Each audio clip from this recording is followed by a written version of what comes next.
बिस्मिल्लाहिर्रहमानिर्रहीम। हम स्टार्ट कर रहे हैं क्लास 9 की मैथमेटिक्स एक्सरसाइज नंबर 1.2 और 1.2 जो है वो ताल्लुक़ रखता है टाइप्स ऑफ मैट्रिसेस के हवाले से। एक्सरसाइज को स्टार्ट करने से पहले थोड़ा सा टाइप्स ऑफ मैट्रिसेस उसका जिक्र करते हैं ताकि बाद में फिर एक्सरसाइज में आप लोगों के लिए वो सिंपल हो। ए नंबर जो है इसमें है वो है रो मैट्रिक्स। रो मैट्रिक्स हमारे साथ वो मैट्रिक्स होता है जिसमें जस्ट एक रो होता है। ठीक है, देखिए ये एग्जांपल दी गए हैं बुक में। ठीक है, इसमें जो है ए बी, यहाँ पर भी एक रो है, इसमें 1 3 4, इसमें भी एक रो है 2 4 6 8, तो इसमें भी एक रो है। जैसे कि मैंने आप लोगों को बताया था फर्स्ट एक्सरसाइज में कि जो हॉरिजॉन्टल लाइंस होते हैं तो इसको हम रो कहते हैं, और जो वर्टिकल लाइन होते हैं तो उसको हम कॉलम कहते हैं। ठीक है, रो मैट्रिक्स हमारे साथ वो मैट्रिक्स होता है जिसमें एक रो हो, मतलब इसमें हॉरिजॉन्टल लाइन एक हो, तो उसको हम रो मैट्रिक्स कहते हैं। अच्छा, उसके बाद है कॉलम मैट्रिक्स। तो कॉलम मैट्रिक्स हमारे साथ वो मैट्रिक्स होता है जिसमें एक कॉलम हो, मतलब उसमें वर्टिकल लाइन एक हो। ठीक है, रो इसमें जितनी भी हो उससे हमारा काम नहीं है, इसमें हमारा काम जो है वो कॉलम से होता है। कॉलम मैट्रिक्स हमारे साथ वो मैट्रिक्स होता है जिसमें एक कॉलम हो। तो ये 3 एग्जाम्पल बुक में दी गए हैं, ये कॉलम मैट्रिक्स के हैं। अच्छा, उसके बाद है स्क्वायर मैट्रिक्स। तो स्क्वायर मैट्रिक्स हमारे साथ वो मैट्रिक्स होता है जिसमें नंबर ऑफ रोज और नंबर ऑफ कॉलम बराबर हो, या हम उसका मतलब इस तरह से कहें कि उसका जो ऑर्डर हो वो 2/2 या 3/3 या 4/4 हो, तो उसको हम स्क्वायर मैट्रिक्स कहते हैं। मतलब इसमें नंबर ऑफ रोज और नंबर ऑफ कॉलम बराबर है। अगर इसमें 2 रो हो तो कॉलम भी 2 हैं, और अगर इसमें 3 रो हो तो कॉलम भी 3 है, तो इसको स्क्वायर मैट्रिक्स कहते हैं। अच्छा, इसके बाद नेक्स्ट जो टाइप है, टाइप नंबर डी। अच्छा, तो डी नंबर जो है वो है रेक्टेंगुलर मैट्रिक्स। रेक्टेंगुलर मैट्रिक्स वो होता है जिसमें नंबर ऑफ रोज और नंबर ऑफ कॉलम बराबर नहीं हो। ठीक है, जैसे कि ये दोनों एग्जांपल आप देखिए, इसमें नंबर ऑफ रोज जो है वो 2 है और नंबर ऑफ कॉलम इसमें 3 है। इसी तरह से इसमें नंबर ऑफ रो 3 है और नंबर ऑफ कॉलम 2 है। तो रेक्टेंगुलर मैट्रिक्स वो मैट्रिक्स होता है जिसमें नंबर ऑफ रोज और नंबर ऑफ कॉलम बराबर ना हो। ठीक है, तो उसको हम रेक्टेंगुलर मैट्रिक्स कहते हैं। जीरो मैट्रिक्स और नल मैट्रिक्स वो मैट्रिक्स होता है जिसमें तमाम के तमाम जो एलिमेंट हो वो ज़ीरो हो। ठीक है, यहाँ पर देख के ये हमारे साथ 2/2 मैट्रिक्स है, तो इसमें भी तमाम एलिमेंट वो ज़ीरो है। और ये हमारे साथ 2/3 मैट्रिक्स है, तो इसमें भी तमाम एलिमेंट ज़ीरो है।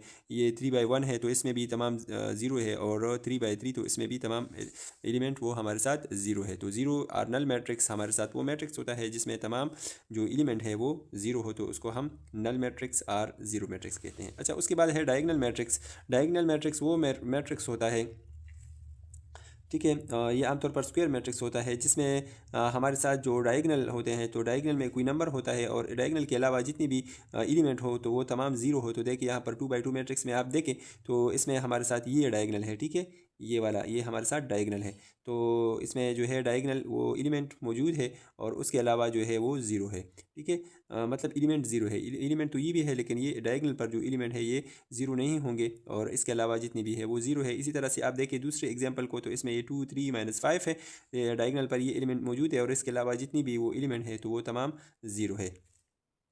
अच्छा, इसके बाद नेक्स्ट जो हमारा, अच्छा, तो जी नंबर वो है स्केलर मैट्रिक्स। स्केलर मैट्रिक्स हमारे साथ वो मैट्रिक्स होता है जिसमें डायगनल पर जो नंबर होते हैं तो वो तमाम बराबर होते हैं आपस में। देखिए ये 2/2 मैट्रिक्स है, तो इसमें भी इस डायगनल पर 1 1 है और बाकी वो ज़ीरो है। ठीक है, इसी तरह से अगर आप इसको देखिए 3/3 जो मैट्रिक्स है, तो इसमें इस डायगनल पर जो नंबर है वो तमाम 7 है और उसके अलावा जितनी भी है वो ज़ीरो है। इसी तरह से अगर आप इसको देखिए तो 3/3 मैट्रिक्स है और इसमें डायगनल पर मौजूद 1 और 2 ये तमाम इक्वल है और उसके अलावा जितनी भी है वो ज़ीरो है।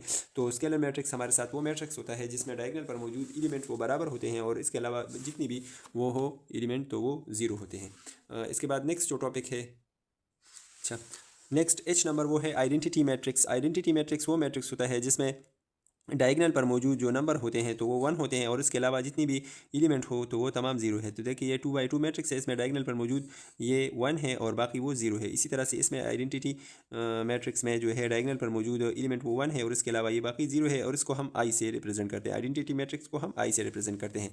ट्रांसपोज ऑफ अ मैट्रिक्स, ठीक है, आई नंबर है transpose of a matrix. Transpose of a matrix के से मुराद ये है, इसको हम ए टी से सारी रिप्रेजेंट करते हैं, ए और इसके ऊपर स्मॉल टी है, तो इसका मतलब है कि ये ए का ट्रांसपोज मैट्रिक्स है। ठीक है, ये ए का ट्रांसपोर्ट मैट्रिक्स है। अच्छा, ट्रांसपोज मैट्रिक्स से मुराद क्या है, तो इससे मुराद ये है कि हम क्या करते हैं, देखिए ये हमारे साथ फर्स्ट रो फर्स्ट कॉलम और ये सेकंड रो फर्स्ट कॉलम, और इसी तरह से ये second row sorry first row second column और ये सेकंड रो सेकंड कॉलम है। तो इसमें हम क्या करते हैं, इसकी जो जगह है वो चेंज करते हैं। देखिए हम यहाँ से स्टार्ट करते हैं, सो ये 1 3 है, तो हम क्या करते हैं, इस 2 को इस साइड पर ले आते हैं। ठीक है, सो ये जो है फर्स्ट रो सेकंड कॉलम से आके सेकंड रो फर्स्ट कॉलम में आ जाता है, ठीक है। सो देखिए यहाँ पर ये इसका ट्रांसपोर्ट है, देखिए 1 3 2 4। सो 2 को हमने इस साइड पर शिफ्ट किया और 3 को इस साइड पर शिफ्ट किया। सो 1 2 3 4। सो इसमें हम क्या करते हैं, जस्ट इसकी जगह चेंज करते हैं, इसको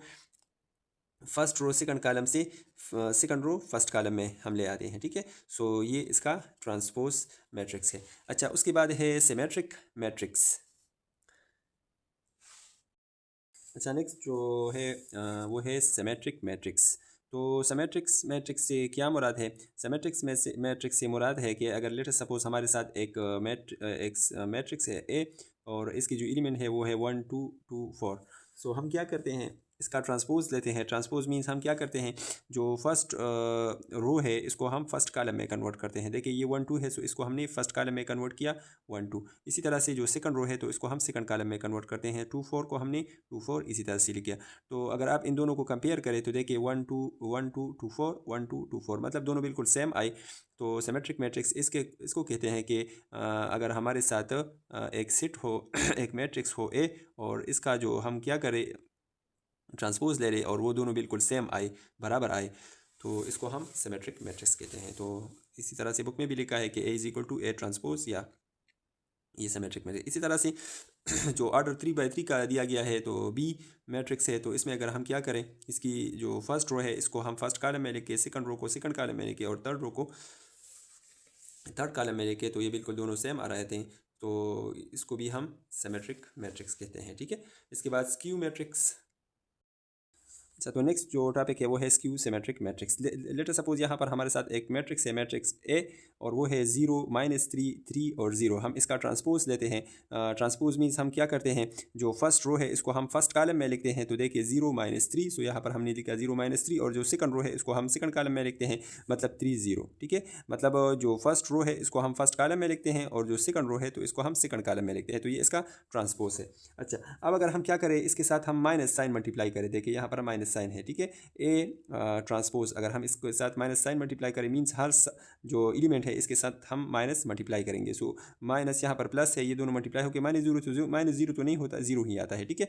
उसके बाद हम इस माइनस को इसके साथ मल्टीप्लाई करते हैं तो यहाँ पर प्लस है, सो माइनस प्लस माइनस -3 बन गया। अच्छा, यहाँ पर इस माइनस को हम इस माइनस के साथ मल्टीप्लाई करते हैं, सो माइनस माइनस प्लस, तो ये +3 बन गया, और माइनस प्लस 0 तो इसको तो इससे तो 0 आता है। तो देखें यहाँ पर हमारे साथ जो मैट्रिक्स आया तो ये बिल्कुल एक ही तरह है। देखिए 0 -3 3 0, देखिए ये बिल्कुल दोनों सेम है। तो हम कह सकते हैं कि हमारे साथ जो स्क्यू सिमेट्रिक मैट्रिक्स है ये A transpose is equal to -a बन जाता है, ठीक है। मतलब अगर हम क्या करें, इसका ट्रांसपोज मैट्रिक्स ले लें और उसके साथ हम माइनस मल्टीप्लाई करें, ट्रांसपोज के साथ अगर हम माइनस मल्टीप्लाई करें तो इससे वहीं -a आता है। सो उम्मीद है आप लोगों को इस क्वेश्चन की भी समझ आ गई होगी इस पार्ट की। अच्छा, इसके बाद जो एक्सरसाइज है, सो एक्सरसाइज नंबर 1.2 उसको हम अलग वीडियो में डिटेल के साथ सॉल्व करेंगे। प्लेलिस्ट से आप वो देख सकते हैं। सो मिलते हैं अगली वीडियो में, तब तक के लिए इजाज़त दीजिए। अल्लाह हाफिज़।